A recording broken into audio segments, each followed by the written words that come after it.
Fair warning before we get into this one. I'm picking a side today. Everything you'll hear about is me intentionally making the case for yes. Next week, I'm sitting in this same chair making an equally strong case for no. If that bugs you, come back in 2 weeks and watch both. But today, we're voting yes, and here's why. I'm Tom McNamara. This is the Florida Real Estate Insider. Let's go. This is not the end of the fight. It's the beginning of it. Keep this in mind as you listen to this whole video, because the real argument for voting yes in November doesn't come down to the dollar amount of your exemption. It comes down to what a yes vote does versus what a no vote does. A no vote puts us right back at square one. No amendment, no mandate, no pressure on Tallahassee to try again. No timeline for when another shot at this even comes around. Constitutional amendments don't grow on trees in this state. They need a supermajority of the legislature just to get on the ballot, then 60% of voters to actually pass it. You don't get many shots at this. You don't throw one away because it's not perfect. So, what does a yes vote get you? Here's the real money. If you're homesteaded and your assessed value's at or under $250,000, the non-school part of your property tax bill goes to zero. Not reduced, not trimmed, zero. January 2027, you drop to $150,000 exempt. By January 2028, you're fully covered. For a huge number of Florida homesteads, especially those outside Miami, Naples, and Palm Beach, that's the biggest line on your bill, gone. And finally, someone decided to think ahead here. A very smart move. Starting in 2029, that $250,000 exemption adjusts with inflation automatically every year. The $50,000 non-school exemption hasn't moved since 2008. Home values have nearly doubled in a lot of Florida counties since then. Do that math yourself.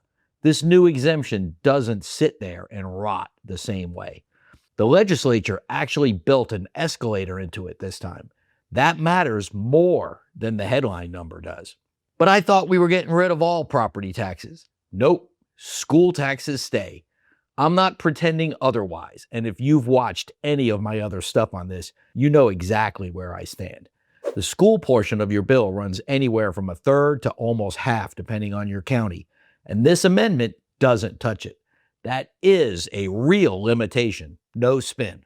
Here's the thing, a no vote doesn't fix the school tax problem either. A no vote just means you also lose out on the non-school relief. And you're paying everything you're paying today, indefinitely, with nothing pushing anyone towards anything better. The school tax fight is its own fight, a much bigger one.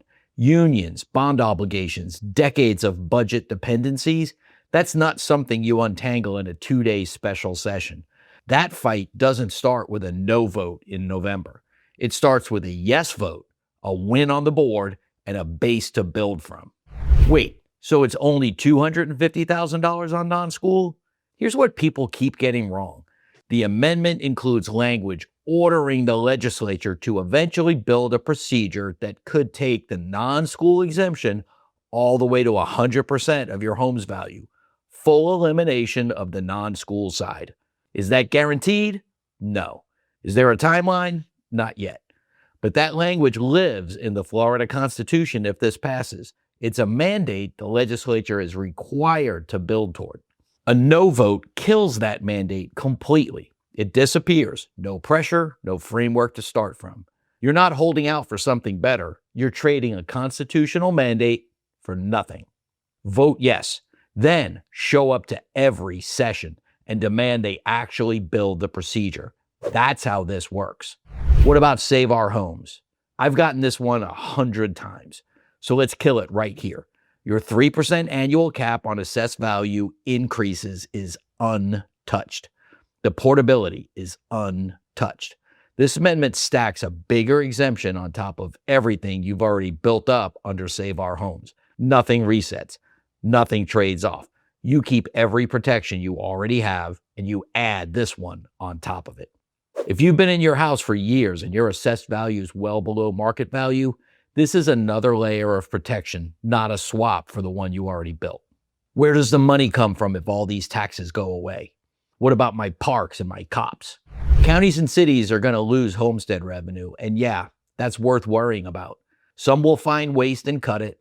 Some will roll out new fees. Some will lean harder on commercial and rental tax bases, which stay intact under this amendment. Here's the thing. For a lot of Florida homeowners who've watched local budgets balloon year after year, that pressure isn't a bug. It's the point. When cities and counties have to justify every dollar because the easy revenue from homestead properties just shrank, you get actual accountability, budget hearings that matter, commissions that have to answer harder questions instead of rubber stamping the same numbers year after year. That only happens if this passes. It only happens if you show up and make it happen. Keep this all in your thoughts heading into November. This amendment needs 60% of Florida voters to say yes. Not a majority, a supermajority. That is a steep hill to climb. Homeowners tend to show up and vote. Renters tend to vote less. Investors and commercial property owners have every reason to quietly oppose this. Their bills don't get any better, and their tenants might. Local government employees whose budgets are about to get squeezed have every reason to vote no too. The people who win the most here are permanent Florida homeowners, especially the ones with modest home values who watch the non-school side of their bill go to zero. If those people don't show up and vote yes in November, this fails, and the next shot at it doesn't come around, maybe for years. This vote actually moves the number. It's not just a feeling. It's not perfect. School taxes staying in is a real limitation. The full elimination timeline doesn't exist yet. Counties are going to have to make some hard calls. But the alternative isn't a better bill. The alternative is no bill, no mandate, no inflation-indexed exemption, no base to build the school tax fight from, just the system you've got today. Vote yes in November. Show up to your commission meetings. Demand accountability on fees. Push your legislators for the school tax fight next session. This is not the end of the fight. It's the first yard gained. You don't punt on first down. If this breakdown helped you think it through, hit subscribe. Next week, I'm making the case for no with the same energy. Watch both before you decide. This has been the Florida Real Estate Insider. I'm still Tom McNamara. See you in the next one.